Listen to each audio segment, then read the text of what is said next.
Rukaiya and রুহাইমা blog থেকে সবাইকে welcome করছি। আসসালামু আলাইকুম। সবাই কেমন আছেন? আই হোপ সবাই ভালো আছেন। আলহামদুলিল্লাহ আমিও ভালো আছি। আজকে আপনাদের সাথে একটি গুরুত্বপূর্ণ টিপস শেয়ার করব। সেটা হলো কাঁচামরিচ কীভাবে অনেক দিন সতেজ এবং ভালো রাখা যায়।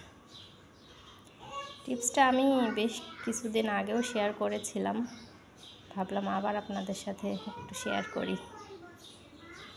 এই যে একটা বক্সের ভিতরে এই যে নিচের দিকে এভাবে টিস্যু বিছিয়ে দিয়ে তার উপরে কাঁচামরিচ রাখলে অনেক দিন কাঁচামরিচ সতেজ থাকে। কাঁচামরিচ শুকাবে না, পচেও যাবে না, ভালো থাকবে। দেখেন, আমি কাঁচামরিচগুলো বেশ কিছুদিন আগে এনেছিলাম,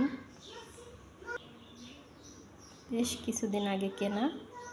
দেখেন এখনও কত সতেজ আছে, মনে হচ্ছে মাত্র গাছ থেকে তুলে নিয়ে আসলাম। এভাবে রেখে দিলে আপনার 1 মাস বা 1 মাসের বেশি দিনও ভালো থাকবে, সতেজ থাকবে, মরিচ নষ্ট হবে না। এভাবে দিয়ে এভাবে ঢেকে নর্মাল ফ্রিজে সংরক্ষণ করবেন, অনেক দিন ভালো থাকবে। ধন্যবাদ সবাইকে।